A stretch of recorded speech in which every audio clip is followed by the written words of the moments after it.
Bonjour et bienvenue dans Coder c'est cool, je suis Hugo Taché, développeur web et mobile, et aujourd'hui, nouveau DevTalk dans ce format que je pense que vous avez adopté depuis quelques semaines si je sors ces vidéos avec quelques semaines d'écart. Donc format qui revient un peu aux sources, c'est-à-dire que j'ai pas de script là devant moi. D'habitude, je scripte les vidéos pour vous apporter un point de vue extrêmement recherché sur les sujets que je traite. Là, c'est un peu plus freestyle. C'était l'objectif des DevTalk à la base, donc on y revient depuis quelques vidéos. Je tiens à le rappeler, il n'y a pas de script, il n'y a rien du tout. Ça risque de partir un peu dans tous les sens. J'ai juste envie de vous raconter des trucs en fait que je vis ou que j'ai vécu en tant que dev. Et aujourd'hui, le sujet, c'est l'application que j'ai imaginée il y a quelques années qui a jamais existé. Du coup, application révolutionnaire. Mais on va pas parler que de cette application-là, je vais vous raconter un petit peu tout ce que j'ai fait avant de devenir dev pro, entre guillemets, toutes mes expériences de petits projets que j'avais fait depuis ma naissance, puisque j'ai codé un système d'exploitation quand j'étais encore dans le ventre de ma mère, c'est faux, hein, voilà. Mais en tout cas, je vais vous raconter tous ces petits, tous ces petits projets que j'ai fait annexes en partageant ça avec vous. Je sais pas si ça vous plaira, mais vous me direz dans les commentaires. Du plus lointain que je me souviens, le premier truc que j'ai codé dans ma vie, je sais plus quel âge j'avais exactement, je sais que c'était à l'époque où la PSP existait, donc la PlayStation portable, que j'avais avec joie craqué, puisque c'était ma grosse passion, c'est toujours ma grosse passion, j'adore craquer les consoles, voilà. J'ai pas une console que j'ai pas craqué, je crois. Voilà, c'était le premier jeu que j'ai fait, que j'ai fabriqué, c'était sur PSP, c'était un petit jeu, donc c'était le premier code que j'ai écrit, dans un langage qui s'appelait Lua, et c'était un clone de Guitar Hero, en fait, enfin de Guitar Hero, de tous ces jeux de rythme, parce que c'est le genre de jeu que j'aime bien, et je sais plus comment je l'avais appelé, et c'était n'importe quoi, c'est-à-dire que, pour vous montrer un petit peu, mais en même temps, il y a un truc qui est intéressant par rapport à comment j'avais réfléchi à l'époque ce truc-là, qui fait toujours écho aujourd'hui, en fait, à comment on code vraiment. C'est-à-dire que il y a toujours un peu de bricolage quand on code, quand on fait une appli, qu'on fait un site, machin et tout. Il y a des petits hacks, des petits trucs, des principes qu'on doit inventer aussi. Mais là, c'était vraiment abusé comment je le faisais. Et d'ailleurs, c'était impossible que ça fonctionne. Ce que j'avais fait, en fait, c'est que... c'était très limité. À l'époque, Lua, on avait très peu de mémoire, de machin et tout. Mais, si vous voulez, le principe, c'est que j'avais des notes qui défilaient comme ça et il fallait appuyer sur le bon bouton au bon moment. En fait, c'était des images, les boutons. Et dès qu'elles passaient dans une certaine zone, si le bouton était appuyé, je faisais gagner des points.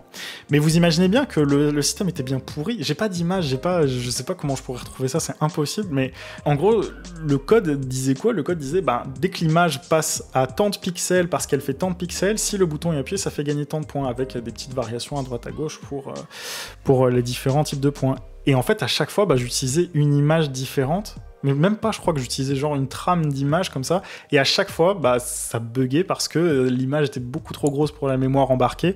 C'était n'importe quoi. Bref, c'était ma première expérience de code. C'était assez drôle, et j'ai pas tellement recodé après, même si, à l'époque, il y avait le site du zéro, j'apprenais à coder plus ou moins avec eux. J'aurais tellement aimé pouvoir retrouver ces trucs-là, mais bon. Ensuite, il s'est passé beaucoup de temps avant que je recode des trucs. Du coup, je vais pas vous raconter toutes les petites expériences non plus que j'ai fait qui avaient aucun intérêt. Mais par contre, je vais vous parler de la première application sérieuse, entre guillemets, à laquelle j'ai réfléchi, et qui d'ailleurs, c'est passé après. Bon bref, il n'y a pas de chronologie, pensez pas chronologie, je vais juste vous raconter l'application qui m'a permis, entre guillemets, de devenir dev. Si vous avez vu ma vidéo sur mon parcours, vous savez qu'avant de devenir dev, j'avais une petite boîte avec un pote qui avait pour objectif de créer du son pour les marques, pour les événements, donc ce qu'on appelle l'audio branding, parce que je suis musicien et lui aussi, et on se connaît depuis longtemps. Et en fait, c'est un marché très concurrentiel, c'est très difficile de trouver du boulot dessus, et j'avais, moi, pour idée de peut-être créer une application sur ce principe-là, en fait, de l'identité sonore. Et je partais d'une idée qui était que ce serait intéressant, vu que les marques ont une identité sonore, donc McDo, tous ces trucs-là, vous voyez, c'est ça les identités sonores, ce serait intéressant qu'en fait, en tant que personne, on ait notre propre identité sonore, c'est-à-dire que ça pourrait être super cool, c'est des trucs qui n'existent pas pour l'instant, donc si vous avez envie de le faire, ou peut-être je le ferai un jour, mais en gros, ça aurait été intéressant que par exemple, quand quelqu'un vous appelle, il y ait son identité sonore qui sonne au lieu d'une sonnerie random, ou ça aurait été intéressant de pouvoir s'échanger des identités sonores, d'en fabriquer et tout, d'avoir une petite app pour ça. Et c'était à l'époque où TikTok, d'ailleurs, ça n'existait pas, et vous allez comprendre pourquoi je vous parle de TikTok. Et c'était même à l'époque où Musical.ly n'était pas encore très... parce que Musical.ly est l'ancêtre de TikTok. Et je suis pas là à dire que j'ai créé une appli qui aurait pu devenir TikTok, mais il y avait beaucoup d'idées, en fait, qui ont été les mêmes que j'ai retrouvées ensuite dans ces apps-là, donc c'est assez drôle. Mais en gros, et là je crois que j'ai des visuels quand même que je pourrais vous mettre si je les retrouve. Le principe c'était, on a une interface qui permet de créer des sons, donc avec une sorte de bibliothèque de samples, on va dire, en fonction de paramètres, et ce son correspond à notre identité sonore. Cette identité sonore, ensuite, on peut faire plusieurs choses avec. On peut créer des clips vidéo avec, on peut créer des gifs animés, on peut créer... Je crois même que... ça, je pense que je peux le retrouver, je vous le mets... Enfin, vous l'avez là, maintenant, si jamais je le retrouve. Mais ça pouvait créer des petites boucles sympas, un peu comme les Vine et les Musical.ly à l'époque. Et aussi, ça permettait de s'échanger quand on a une sonnerie personnalisée, etc., etc. Bref, c'était assez brouillon quand même, et donc je pense pas que ça aurait eu un impact de fou, mais c'est la première application à laquelle j'ai réfléchi de manière, on va dire, production, enfin de quelque chose qui aurait pu être mis en production, même si à l'époque j'étais pas dev en fait. Mais c'est l'application où je me suis dit, écoute, tu veux faire une application, apprends à coder. Et c'est ça qui m'a fait apprendre à coder à l'époque, plus profondément, parce que j'avais déjà quelques notions, et j'ai appris Java, j'ai appris Android, et j'ai fait une première version de cette application-là. J'espère vraiment que j'ai des trucs à vous montrer par rapport à ça, parce que c'était quand même assez cool. Et surtout, c'était des trucs assez complexes. À l'époque, je bricolais vraiment le code, j'avais appris Java, mais pas du tout à un niveau professionnel. Et j'avais bricolé, un truc qui te génère un gif animé par rapport à de la musique que tu as créée, etc. Donc il y avait de l'assemblage vidéo avec FFmpeg, qui était un encodeur libre de droit, que j'avais intégré dans l'application. C'était quand même assez poussé. Je savais pas trop ce que je faisais à l'époque. Je suivais une chaîne qui s'appelle Coding Café d'ailleurs, qui donnait des bons tutos. Mais voilà, c'était... une application qui m'a poussé à apprendre à dev en fait. C'était un projet, donc c'est intéressant d'avoir un projet des fois pour se motiver pour apprendre à dev. Bref, cette appli, elle est jamais sortie. Ça pourrait être drôle de la faire juste pour le délire d'ailleurs, parce que écoutez, si ça vous amuse, on pourra faire ça ensemble. Dites-le moi en commentaire si vous avez envie. D'ailleurs, abonnez-vous, le pouce, la cloche, tout, j'ai pas besoin de le dire, vous le savez, bien entendu. Mais voilà, ça c'était juste avant que je me forme ensuite, puisque quand j'ai eu cette idée d'application, j'ai sorti une petite version qui fonctionnait plus ou moins, je pouvais mixer 2-3 sons ensemble, mais c'était pas incroyable, même si j'avais fait une maquette, ça ressemblait pas tellement à la maquette. Mais c'est l'application qui m'a montré que j'étais capable d'apprendre à dev. Et ensuite, j'ai passé 1 an et demi, 2 ans à apprendre à fond pour en faire mon métier, parce que je voyais que la boîte avec mon pote, ça démarrait pas. Et aujourd'hui, je suis dev, donc ça... C'est plutôt une bonne idée d'avoir fait ce truc-là. Par contre, avant cette application-là, et c'est pas vraiment cette application-là qui m'a fait un shift, on va dire, dans l'esprit, c'est une idée, et un truc que j'ai toujours appelé mon logiciel, je sais pas pourquoi. J'aimerais vous partager ce truc-là, parce que c'est quelque chose qui a été assez fondateur, en fait, dans mon envie de devenir dev. C'est surtout le truc qui m'a poussé à faire ces 1 an et demi, 2 ans d'apprentissage solo. C'était pas la petite application, parce que ça, je l'avais mis de côté, l'application de son, là, c'était pas ça. C'était vraiment l'idée dont je vais vous parler maintenant qui m'a transformer, me mettre dans le couloir pour devenir dev. Alors cette application-là, j'en ai parlé à quasiment personne jusqu'ici. Je travaillais dessus avec un pote, on en discutait beaucoup, on a beaucoup discuté. Au bout d'un moment, d'ailleurs, il faut arrêter de faire que de la théorie et de discuter, il faut faire les choses. Malheureusement, à l'époque, j'avais pas du tout la capacité de ça.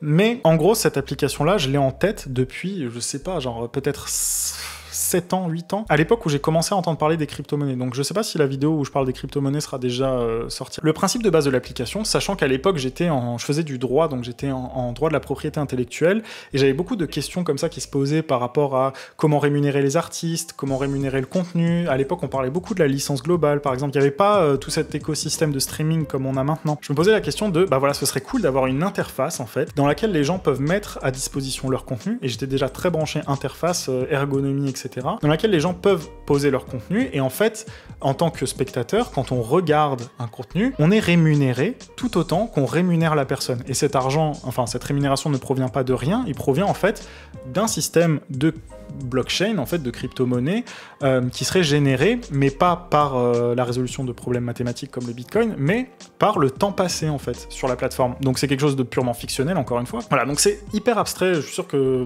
je sais pas que je suis sûr, mais je sais pas si vous voyez vraiment à quoi ça pourrait ressembler. J'avais fait quelques visuels, je pense que je les ai encore, je vous les mettrai.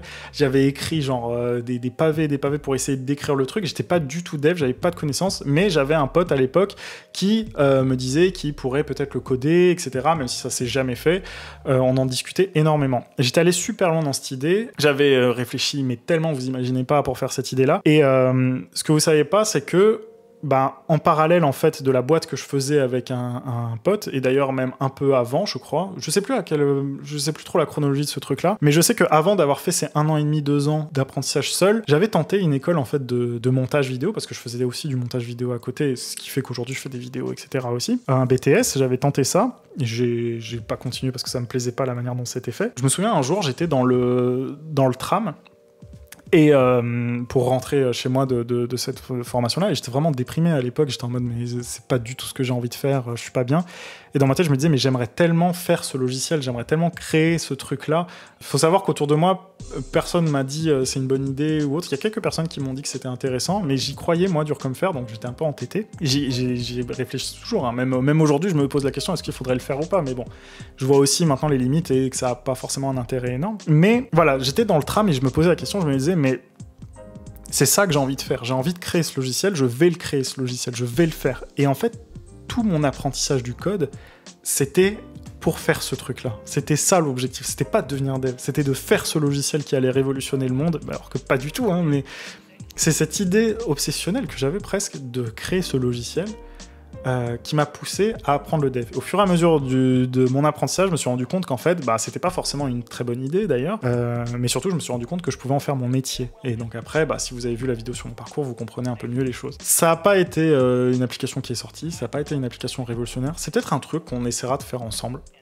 Il faudrait que je repose un peu les bases de ce truc-là. Ça pourrait être cool comme projet open source, vous voyez, de faire ça ensemble. Bref, on verra si un jour ça se fait ou pas, peu importe. Ce que je voulais vous montrer en vous racontant ces histoires-là, c'est surtout que, voilà, la motivation, elle peut venir de projets auxquels on attache beaucoup d'importance, et ce genre de projet peut motiver à changer complètement de vie. C'est pour ça que je peux dire que cette application n'a pas été révolutionnaire, elle n'a pas modifié la société et autres comme j'avais pu imaginer qu'elle pourrait le faire. Ça n'aurait jamais été le cas, je vous le dis, mais fallait que je redescende un peu aussi de mes attentes, mais elle a révolutionné ma vie en tout cas. C'est-à-dire que c'est ça qui m'a boosté pour devenir dev, qui fait qu'aujourd'hui j'habite dans mon propre appart. Même pour vous dire à quel point c'est drôle, ma fiancée aujourd'hui avec qui je vis, un des premiers trucs que je lui ai dit quand je l'ai rencontrée, c'est j'ai une idée de logiciel, je vais faire ce logiciel-là. Je vous jure que je crois que le premier rendez-vous que j'ai eu avec elle, c'est un des premiers trucs que je dis pour vous montrer à quel point j'étais obsédé par cette idée-là. Voilà, ça m'a mené où j'en suis aujourd'hui. Je vous remercie tous d'être là d'ailleurs, parce que on est en train de suivre cette route ensemble qui est, ma foi, quand même passionnante. J'espère que ça vous a plu, ça change des vidéos qu'il y a eu ces derniers mois sur la chaîne. C'est beaucoup plus freestyle comme vous le voyez. Je sais pas si on va continuer comme ça, les formats qui vont sortir. Je sais qu'il y a beaucoup de projets qui sont en cours, j'espère que vous serez au rendez-vous, ça va bientôt arriver, vous en saurez plus très bientôt. En attendant, abonnez-vous, la cloche, le pouce, j'ai presque plus de durée d'enregistrement là. Et bien voilà, fin de la vidéo, on se retrouve à la prochaine, ciao.